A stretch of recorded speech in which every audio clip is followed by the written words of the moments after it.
बहुत ही अच्छा काम है और बहुत अच्छा प्रॉफिट रेशियो है इसमें। और सबसे बड़ी खूबसूरती ये है कि आप जब भी तालाब पे आएंगे तो आप चारों तरफ देखेंगे मछली ऊपर आ रही है खाने के लिए, तो आपको मनोवैज्ञानिक तौर पे बड़ा अच्छा लगेगा कि और पानी रहेगा चारों तरफ। तो एक और प्रॉफिट तो है ही बिजनेस में। मेरा इस बार का पैसे की बात करेंगे तो तकरीबन 1 CR से ऊपर के आसपास का मेरा सेल का टारगेट है। जय जवान जय किसान दोस्तों, संधू एग्रो फार्म के यूट्यूब चैनल पर मैं डॉक्टर राजवीर सिंह संधू आप सभी का स्वागत करता हूं। दोस्तों, आज हम आए हैं गांव अबलपुर, तहसील मोदी नगर, जिला गाजियाबाद, उत्तर प्रदेश में भारत चौधरी जी के फार्म पर। इन्होंने 2020 में 7 एकड़ से अपना मछली फार्म शुरू किया था और आज ये 35 एकड़ में मछली फार्म कर रहे हैं।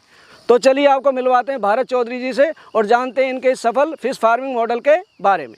भारत जी, बहुत बहुत स्वागत है आपका हमारे चैनल पर। सबसे पहले आप हमारे दर्शकों को अपना और अपने फार्म का एक छोटा सा परिचय दीजिए। नमस्कार डॉक्टर साहब, आपका बहुत बहुत धन्यवाद, आपने समय निकाला और हमारे फार्म पे आए। मैं Bharat Chaudhary EM Aqua Farm से, और हमने ये मछली पालन का कार्य 2020 में स्टार्ट किया था कोरोना के बाद। और आज देख सकते हैं कि मैंने 7 एकड़ से इसको स्टार्ट किया था और आज तकरीबन मैं 35 एकड़ में ये मछली पालन का कार्य कर रहा हूँ, जो बड़ी सफलतापूर्वक अच्छी तरह से हो रहा है। काफ़ी अच्छा प्रॉफिटेबिलिटी रेशियो है, अच्छा इसमें उत्पादन हो रहा है और मुझे अच्छी मछली की कीमत भी मिल रही है। तो और दूसरा ये भी है कि सरकारों से काफ़ी प्रोत्साहन राशि और सबवेंशन सब्सिडी स्कीम है, तो लोगों को गवर्नमेंट भी प्रोत्साहित कर रही है कि इस बिज़नेस को, व्यवसाय को किया जाए। आपने 2020 में स्टार्ट किया, विचार कैसे आया? 2000 एक्चुअली पहले मैं बताना चाहूँगा कि हम इंजीनियरिंग बैकग्राउंड से हूँ मैं, तो बहुत सारी MNC कंपनियों में काम करने के बाद तकरीबन 15 साल काम किया। 15 साल काम करने के बाद अपना फ्रीलांसिंग काम स्टार्ट किया। उस काम की एक स्थिरता आ गई कोरोना के दौरान, उसमें व्यवसाय ऑलमोस्ट बंद होने जैसे या सभी व्यावसायिक गतिविधियां रुक गईं, तो उससे हमारे भी जीविका पर असर आया, या जो हमारे साथ लोग काम करते थे उनके जीवन यापन में भी बड़ी दिक्कतें आईं।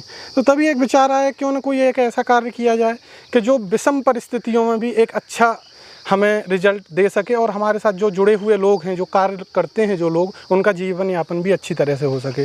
तो काफ़ी लोगों से सलाह मशवरा विचार विमर्श किया, सरकारी एजेंसियों में भी बात किया, तो ये एक दिमाग में आया कि मछली पालन का जो कार्य है वो काफ़ी अच्छा है और इसे किसी भी लेवल से, बहुत छोटे से स्केल से लेके बहुत बड़े स्केल तक किया जा सकता है। सब कुछ सिर्फ आपकी कैपेबिलिटी के ऊपर डिपेंड और आपके पास नॉलेज कितनी है उसी के ऊपर डिपेंड करेगा। जब आपने शुरू किया, कितने क्षेत्रफल में और कितने तालाब से आपने शुरू किया था? जब मैंने ये मछली पालन का व्यवसाय जब स्टार्ट किया था तो मेरे पास जो 7 एकड़ के आसपास ज़मीन थी जब मैंने इसको स्टार्ट किया था, और आज बढ़ते बढ़ते 35 एकड़ के आसपास मेरे पास ज़मीन है। और इनलाइन कुछ प्रोजेक्ट भी हैं जिन पर हम अभी कंकरेंटली काम कर रहे हैं और होप सो आगे भी और बढ़ाते जाएंगे इस कार्य को। आपने जो ये किया हुआ है, कौन कौन सी ब्रीड पर काम कर रहे हैं आप? मेनली मेरे पास आप देख सकते हैं 3 तालाब हैं, 1 2 3। इन तीनों में मेरे पास तकरीबन 1 लाख के आसपास पंगेसियस का स्टॉक है, जो मैंने मिड ऑफ मार्च में स्टॉक किया था। आज मेरे पास बहुत अच्छा साइज़ है, तकरीबन 250 ग्राम के आसपास का साइज़ है और ऑलमोस्ट नेक्स्ट 2 मंथ में ये पूरा तैयार हो जाएगा हार्वेस्टिंग के लिए, तो एक काफ़ी अच्छा प्रोडक्शन आएगा। ये मेरे पास यहाँ पे जो ये बड़ा तालाब है, इसमें मैं IMC मेनली रोहू, कतला और ग्रास कार्प और कॉमन सिल्वर, ये सभी इसमें मैं करता हूँ। बड़ा तालाब है तो उसको थोड़ा दौड़ चाहिए होता है मछली को, उसके लिए बड़ी जगह होनी चाहिए, तो मैं यहाँ पे ये मछली IMC कर रहा हूँ जो आपके पीछे तालाब जी। जो ये आपके तालाब हैं, 1 एकड़ तालाब बनाने में, खुदवाने में कितना खर्चा आता है और कितना गहराई अमूमन आप रखते हैं इसमें? 1 एकड़ में आप देखिए कि जो मैंने स्टार्ट किया था तो मुझे जो तालाब मिले थे वो ऑलरेडी खुदे हुए थे, तो मेरे पास जो काम था वो रिपेयर का काम था। पर नॉर्मली 1 एकड़ में जो खर्चा आ जाता है तकरीबन आप मानिए 2.5 से 3 लाख रुपए के आसपास खर्चा आ जाता है अमूमन तौर पे, जो आप खुदाई करवाएंगे और उसके बाद आपको फिर सीड स्टॉक करना है और आप उसमें सीड स्टॉकिंग कर सकते हैं अच्छे से। मतलब आपने ये लीज पे लिए हैं तालाब? हाँ, ये सभी लीज पे हैं और ऑलरेडी पहले से बने हुए थे तालाब, सूखे हुए तालाब थे, तो मेरे को खाली इनका रिपेयर वर्क कराना पड़ा था, बाकी कुछ ऐसा नहीं। गहराई की जो आप बात कर रहे हैं, मेरे पास जो इन तालाबों में जो पानी का लेवल है वो तकरीबन 4.5 फुट 5 फुट के आसपास है और टोटल तालाब की गहराई मेरी 6 फुट के आसपास रहती है, क्योंकि बारिश का भी मौसम होता है, पानी आ भी जाता है तो कहीं ओवरफ्लो ना आ जाए, तो उसके लिए मैं एक क्वेश्चन रखता हूँ कि तकरीबन 1.5 फुट के आसपास का। एक एकड़ में जो फिश डालते हैं किस साइज़ की डालते हैं और कितनी फिश डालते हैं आप? नॉर्मली मैं जो फिश स्टॉकिंग करता हूँ, आप बताना चाहूँगा, जो पंगेसियस का फिश का जो मैं स्टॉकिंग करता हूँ वो 100 लाइन की करता हूँ, मतलब 1 kg में 100 बच्चे, मतलब 10 ग्राम का एक बच्चा स्टॉक करता हूँ। पंगेसियस जो है वो स्टॉकिंग फिश है, तो 1 एकड़ में मैं तकरीबन 20 से 25 हज़ार इतना इजीली आराम से स्टॉक करता हूँ 1 एकड़ में, और उसका अच्छा प्रोडक्शन आता है। लेकिन इन केस आप IMC की बात करेंगे तो वहाँ मैं 1 एकड़ में तकरीबन 4 से 5 हज़ार ही करूँगा, क्योंकि वो स्टॉकिंग फ़िश नहीं है, और वो जो आपका पानी में जो भी नेचुरल फूड होता है उसको लेके होती है, और इसमें हम बाहर से फूड जो फॉर्मुलेटेड फीड आता है जिन भी कंपनियों का, एक परसेंटेज फिक्स होता है प्रोटीन और फैट का, वो हम इनको देते हैं। क्या फीड दे रहे हैं आप इनको? अभी मैं फॉर्मुलेटेड फीड, एक्चुअली मेरे पास दयाल की खुद के पास डिस्ट्रीब्यूटर है हमें यहाँ पे वेस्टर्न यूपी के, तो हम दयाल का ही फीड दे रहे हैं मछली को। 2 टाइम देते हैं, एक सुबह में और एक शाम में। तो 28 प्रोटीन है, 4% फैट है और 4 mm का दाना है। आजकल किसानों को या जो फिश फार्मिंग कर रहे हैं उनको एक प्रॉब्लम आती है, उनकी एक शिकायत रहती है कि हमने 30,000 बच्चा डाला और हमारे को वो ग्रोथ नहीं करा, और जो हमने लगाया था उस औसत से हमें उसका प्रॉफिट नहीं मिला। क्या वजह है? उसका रीज़न एक ही है कि आप कम जगह में और बहुत ज़्यादा स्टॉकिंग कर देंगे, तो जब बहुत ज़्यादा स्टॉकिंग हो जाएगी तो वो मछली की ग्रोथ नहीं आएगी, क्योंकि जो मछली डिपेंड करती है कि जो डिजॉल्व ऑक्सीजन है वो उसे प्रॉपर मिलनी चाहिए, फूड प्रॉपर मिलना चाहिए, दौड़ने के लिए पूरी लेंथ होनी चाहिए। जब उसको वो सब कंडीशन नहीं मिलेंगी तो मछली आपकी स्ट्रेस में रहेगी, तो इस वजह से वो अनडेवलप्ड रह जाती है। जैसे आप ये देखेंगे कि आप एक छोटी सी जगह पे बहुत सारे आप भीड़ इकट्ठा कर दोगे तो उसको खुद को सफोकेशन होने लगेगा, वो अच्छे से ब्रीथ नहीं कर पाएगा। सेम रीज़न यहाँ पे है, हमें जीवित रहने के लिए ऑक्सीजन की ज़रूरत है। अगर वो अच्छे से सुचारू रूप में नहीं मिल पाएगी, अगर आपको हाई डेंसिटी फिश स्टॉकिंग करनी है तो आपको प्रॉपर उसको एरिएशन सिस्टम फिर देना पड़ेगा। जैसे मैंने आपको बताया कि हम पर एकड़ 4 से 5 हज़ार IMC की स्टॉकिंग करते हैं। सरफेस काफ़ी रहता है तो उनको ऑक्सीजन, अगर उससे थोड़ी भी आपको बढ़ाना है, 20% 25% स्टॉकिंग बढ़ानी है आपको, तो आपको निश्चित तौर पे ही एरिएशन उनको देना पड़ेगा।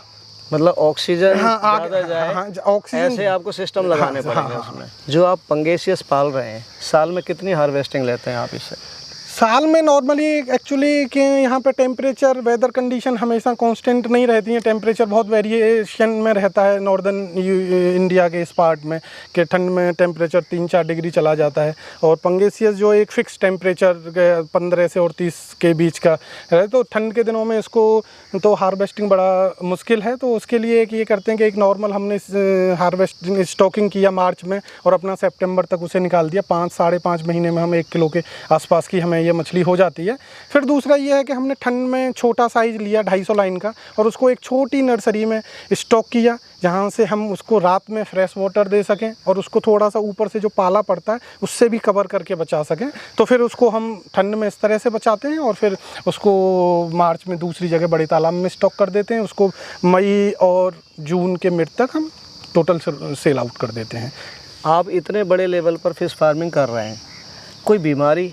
हाँ, बीमारियां बिल्कुल रहती हैं। फंगल इन्फेक्शन हो जाता है इनको। दूसरी तरह की जो बीमारियां आप बोल सकते हैं कि इनके गिल्स में जो से कीड़ा बैठ जाता है, जो IMC रहती है, तो उससे उसकी मोर्टिलिटी आने लगती है। फिर कई सारी चीज़ें, ऐसा है कि अमोनिया बहुत ज़्यादा हो रहा है आपके में, वाटर डिजॉल्व ऑक्सीजन कम हो रहा है। ये पैरामीटर आपको वाटर क्वालिटी भी चेक करना है, और हमारी मछली को कहीं कोई बीमारी नहीं है वो आपको बहुत बारीकी से सभी चीज़ें मॉनिटर करनी है। आप ऐसा नहीं है कि आप मॉनिटर नहीं करेंगे तो चलता रहे, नहीं, आपको बहुत मॉनिटरिंग कॉन्स्टेंटली करना ही करना है कि कहीं कोई कीड़ा तो नहीं हो गया है, या कहीं मेरी मछली को अमोनिया और अन्य चीज़ों की वजह से कोई बैक्टीरियल इन्फेक्शन या कोई स्किन इन्फेक्शन तो नहीं हो रहा है। आप जो फीड दे रहे हैं ये आप सिर्फ पंगेसियस को दे रहे हैं या IMC को भी देते हैं? नहीं, ये इसका 2 तरह का फीड आता है, एक फ्लोटिंग फीड और एक सिंकिंग फीड। जो फ्लोटिंग फीड है मैं वो पंगेसियस को मतलब जो पानी के ऊपर तैर जाता है जी, क्योंकि वो सरफेस पे आके ही उसको मछली दाने को खाती है। अच्छा। और IMC के लिए वो सिंकिंग फीड होता है, तो एक टाइम में IMC को वो देता हूँ। बाकी नॉर्मली IMC को जो मेरा है, मैं एक ऑर्गेनिक वेस्ट प्रोडक्ट है उसको यूज करता हूँ। वो प्लैंकटन बनाने में काफ़ी मदद करता है। और दूसरा मैं खल के साथ मैं अपना जो काउडंग बेस्ड जो रहता है उसको एक फॉर्मुलेशन करके उसका भी तालाब में छिड़काव कराता हूँ IMC के लिए। आप 2 साल से कर रहे हैं, प्रॉफिट वाइज या आपको ये काम ओवरऑल कैसा लगा? बहुत ही अच्छा काम है और बहुत अच्छा प्रॉफिट रेशियो है। इसमें। और सबसे बड़ी खूबसूरती ये है कि आप जब भी तालाब पे आएंगे तो आप चारों तरफ देखेंगे मछली ऊपर आ रही है खाने के लिए, तो आपको मनोवैज्ञानिक तौर पे बड़ा अच्छा लगेगा कि और पानी रहेगा चारों तरफ। तो एक और प्रॉफिट तो है ही बिजनेस पे। यहाँ पे मेरे पास 1 लाख के आसपास पंगेसियस का स्टॉक है इसी फार्म पे, और तकरीबन मेरा दूसरी जगह पे भी 35 से 40 हज़ार पंगेसियस का स्टॉक है। तो मेरा मोटा मोटी जो मैंने बता रहा हूँ कि 90 से 100 टन के आसपास मेरा प्रोडक्शन पंगेसियस का रहेगा, और उसी तरह से मेरा तकरीबन 60 से 70-75 टन के आसपास का मेरा इस साल का जो प्रोडक्शन है IMC फिशेज़ का, रोहू कतला का रहेगा। तो टोटल आप मिला के बोल सकते हैं कि मैं 150 टन के आसपास इस बार सेल करने वाला हूँ।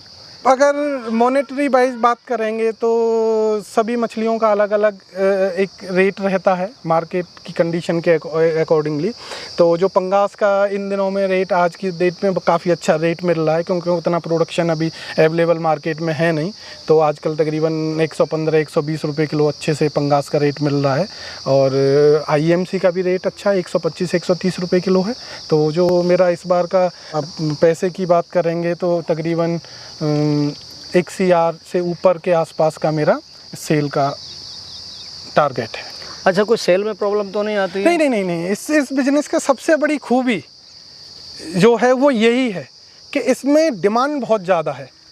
आप उतना प्रोडक्शन नहीं है, उतनी सप्लाई नहीं है, तो सेल के लिए तो आपके तालाब से ही लोग आपके पास आएंगे और आपके पास से खुद लेके जाएंगे मछली। मतलब सेल का कोई इशू नहीं? सेल का कोई भी इशू नहीं है, और सबसे बढ़िया ये भी है इसमें कोई उधारी भी नहीं है इस बिजनेस में। सबसे पहले आपके तालाब से जो मछली लेने आएगा जो वेंडर, वो पहले आपको पैसे देगा, उसके बाद आपके तालाब से जाएगा। दूसरा, गवर्नमेंट से काफ़ी सब्सिडीज़ हैं, तो उसका भी फ़ायदा लोगों जो किसान भाई मेरे हैं वो ले सकते हैं इसको। तो एक अच्छा बिजनेस है।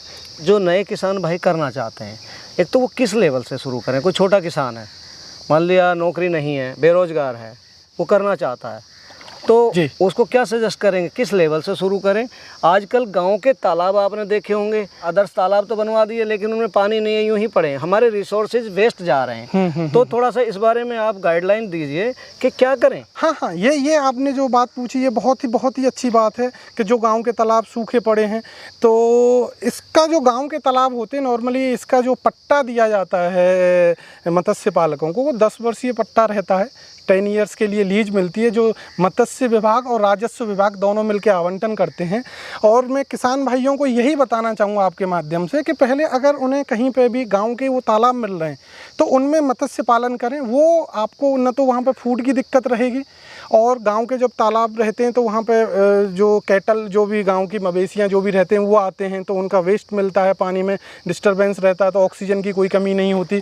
तो गाँव के तालाब तो बहुत ही अच्छे हैं, और उनमें निश्चित तौर पे जो इनलैंड वाटर आप खुदबा के जो तालाब करोगे उससे अच्छे रिजल्ट मिलेंगे।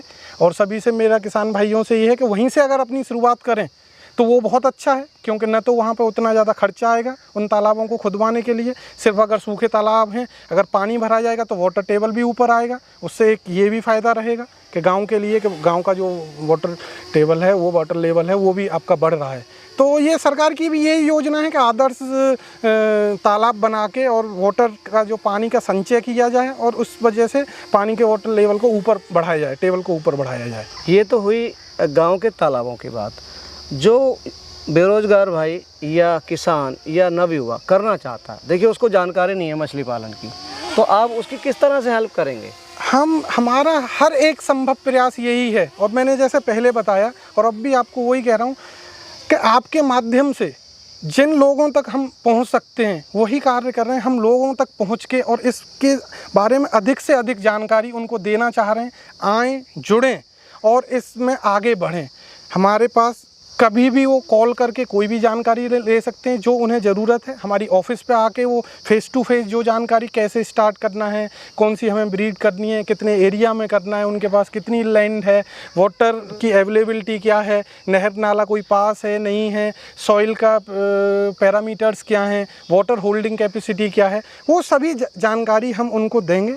आएँ, इसकी कोई फ़ीस नहीं है, निःशुल्क हमारी तरफ से सभी किसान भाइयों को हमारी तरफ से ये गाइडलाइन दी जाएंगी, और सभी का स्वागत है। आएँ और जुड़ें। दर्शकों, ये थे हमारे साथ में भारत चौधरी, जिन्होंने आपको अपने मछली पालन के बारे में इतनी अच्छी जानकारी दी। यदि आपको इनके द्वारा दी गई जानकारी और हमारे द्वारा की गई कोशिश अच्छी लगी हो तो हमारी वीडियो को लाइक करें, ज़्यादा से शेयर करें, वह चैनल को सब्सक्राइब करें। मिलते हैं जल्दी एक नई वीडियो के साथ, तब तक के लिए जय जवान जय किसान।